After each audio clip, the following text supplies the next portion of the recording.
Mr. Peter Maurer, President of the International Committee for the Red Cross, welcome to Arabiya, sir. Thanks for having me again. I would like to start with your activities here at the United Nations during the UNGA week. We understand you met with His Highness Saudi Foreign Minister Prince Faisal bin Farhan. How would you describe the outcomes of that meeting?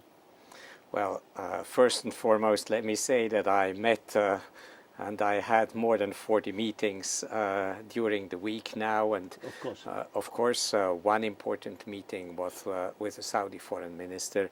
I think we discussed how ICRC and the Kingdom can further cooperate and strengthen cooperation. You know very well that over the last couple of years there were increasingly close relations between the ICRC and the coalition armed forces with regard to international humanitarian law and its respect in the conflict of Yemen.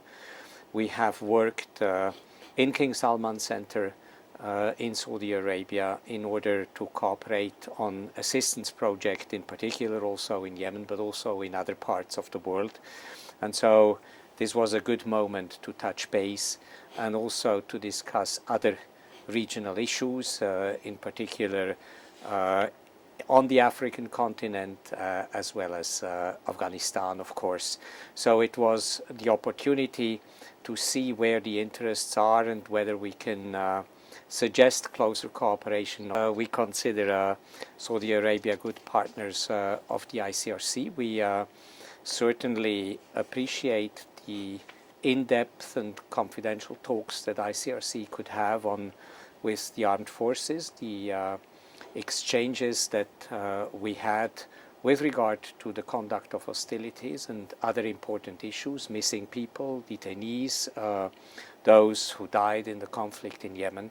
And we will continue to work with the Kingdom on other areas and other topics of humanitarian concerns around the world. So I was very encouraged by the positive spirit of the meeting.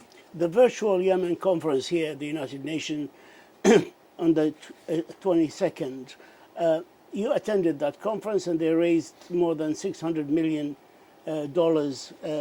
for aid to Yemen. Can you give me your thoughts on this conference? Well, as every pledging conference, it has substantive elements and it has fundraising elements. The United Nations does these pledging conferences, which are independent from the pledging efforts of the International Red Cross, but we certainly appreciate participating for the substantive part of the conference, which always gives a good impression and a good sense on where the stumbling blocks diplomatically are still to move to maybe a ceasefire or a tapering down of the hostilities in Yemen. As you know, we are still very much engaged. It is a frontline conflict in which around Yemen we see still almost 50 open front lines, active front lines, many of them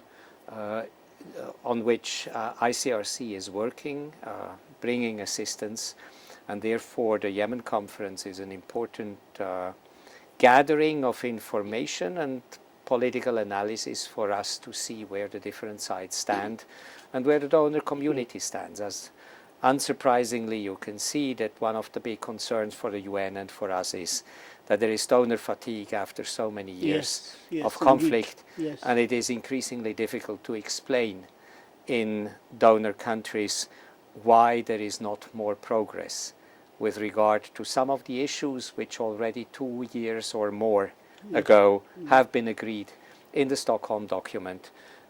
So certainly one of the big concerns that Yemen is turning into increasingly into a forgotten conflict away from international attention. Where are we from achieving the release of the detainees, the Yemeni detainees? You are very much involved. Why the delay, especially that we had an agreement on the release of these detainees that preceded actually even the Stockholm Agreement? Well, as you perfectly know, in diplomacy sometimes there is an agreement on principle which doesn't mean that there is an agreement on detail. Yes. We were very happy that we have an intermediary step in the realization of this principled agreement by the release of more than 1,000 Yemeni from the different parts, and we appreciate that this first phase of release was possible. We all know, and the parties to the conflict know even better than we, that there are still a lot of people detained. There is still unclarity exactly what the next stage of a release process is.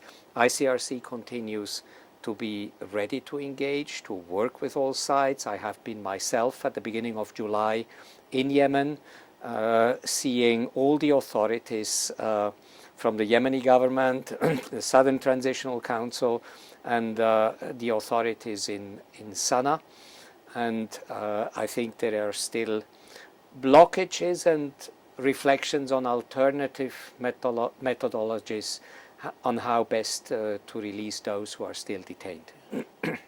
Afghanistan, you were there early in September and you met with Mullah Baradar and other Taliban leadership to emphasize that the ICRC is independent, it's impartial, and that it's a humanitarian work that has been going for more than 30 years. And you also visited ICRC supported hospitals, health services, and centers and physical rehabilitation units in Kabul and Lashkar.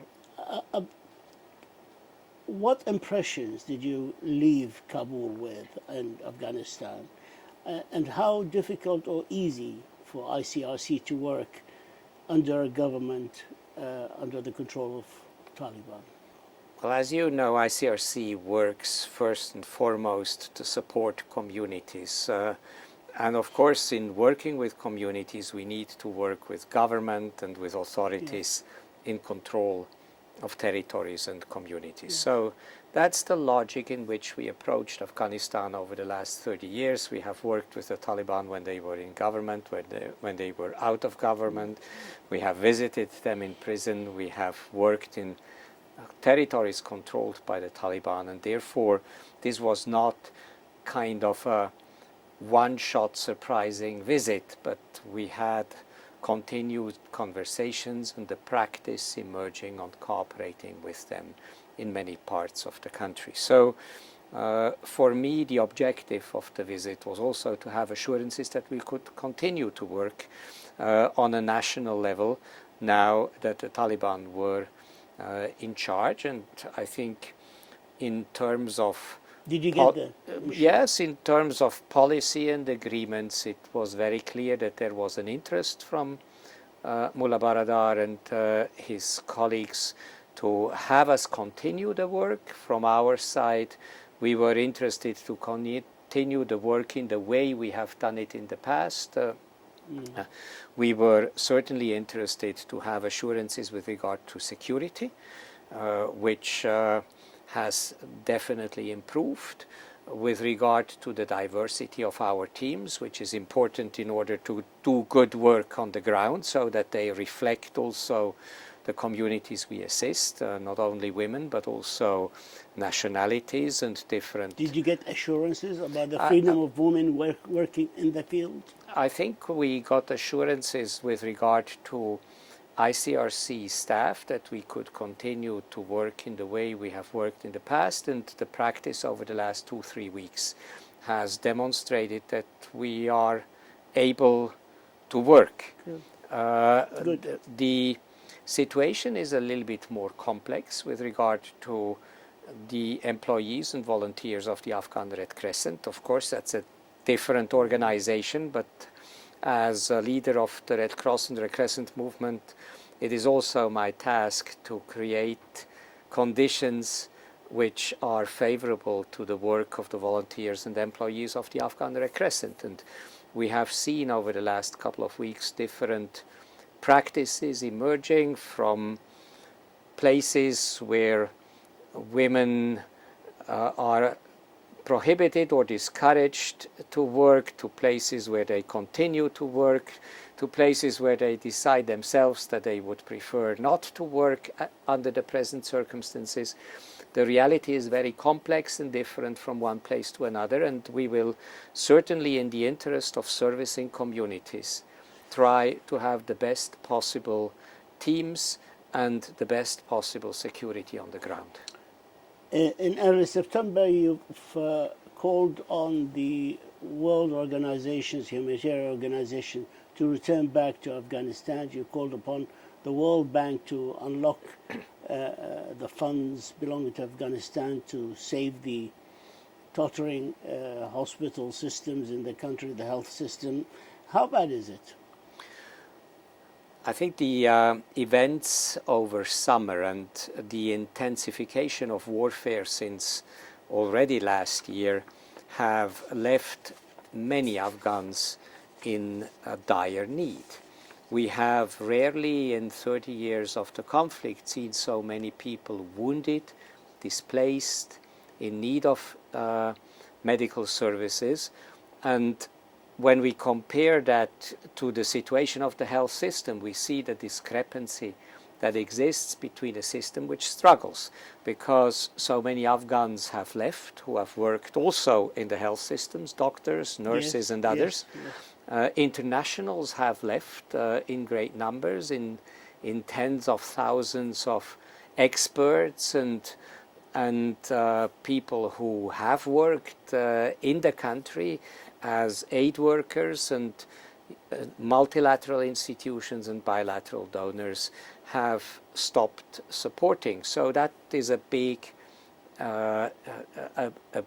cut to a health, water, sanitation system, to social services, and therefore, unsurprisingly, when I went to see clinics and hospitals, you see that a lot of elements which make a health system work are lacking. We have material which is lacking, medicine which is lacking, capable staff missing, and of course money which is not available because of the dysfunctional or not existing banking and financial system. So this is a serious situation which bears a risk of implosion, of complete standstill, and this is something we certainly would like to prevent, and that's the reason why I called my colleagues and other international institutions to look carefully at how best they could engage.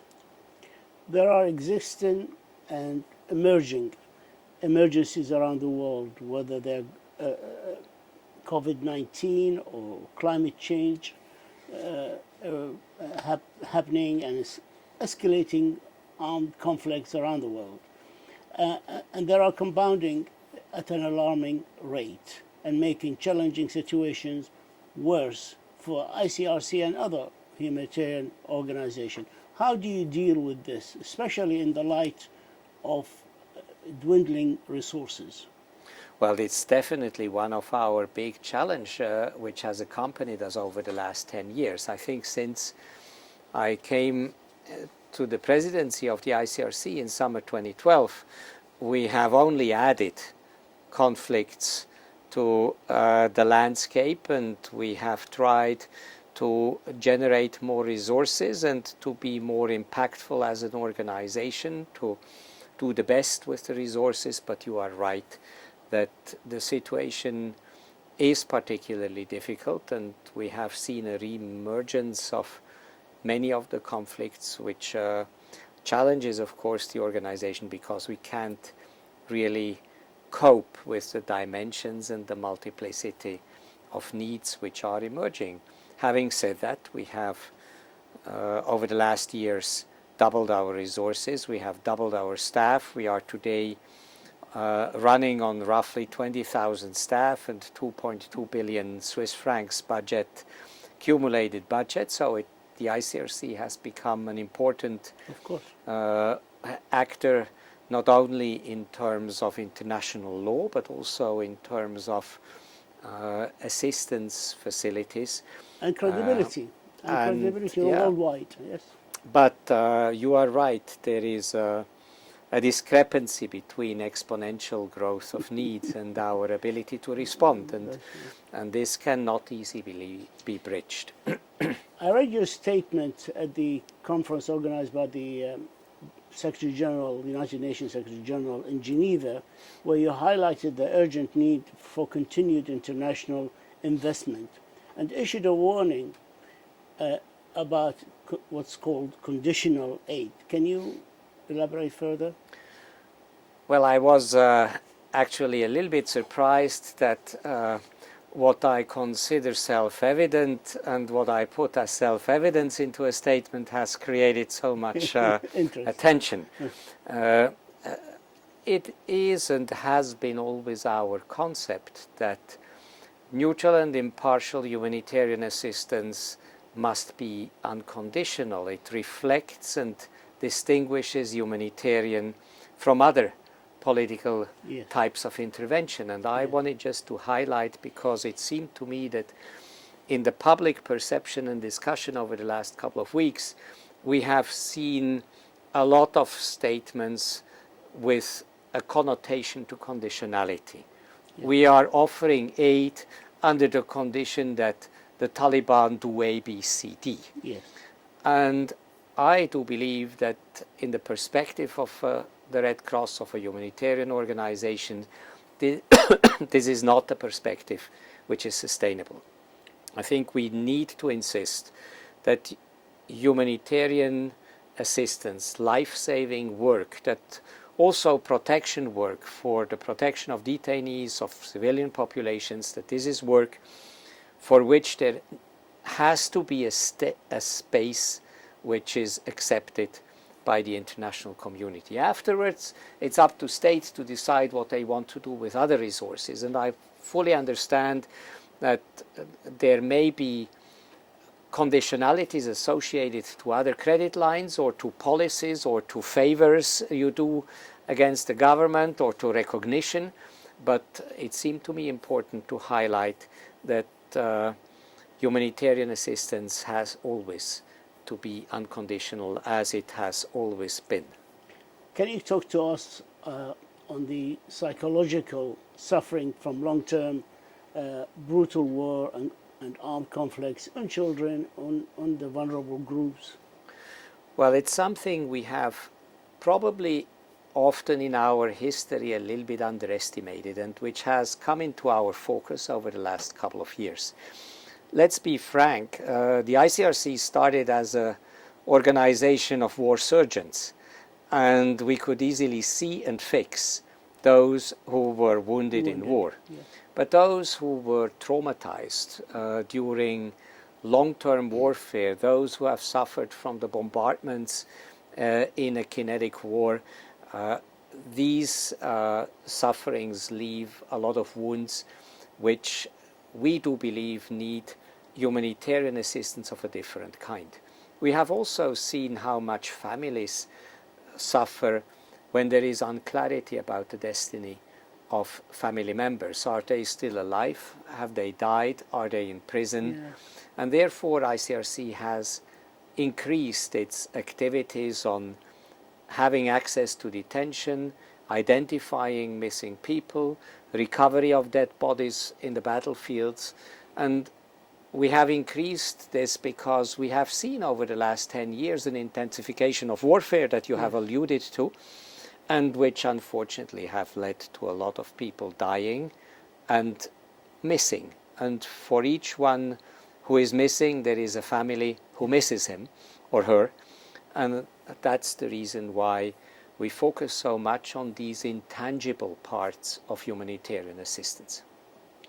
Can you speak to us about the extensive cooperation between the ICRC and the International Red Crescent? Is there a lot of cooperation? Is there projects that you might do together?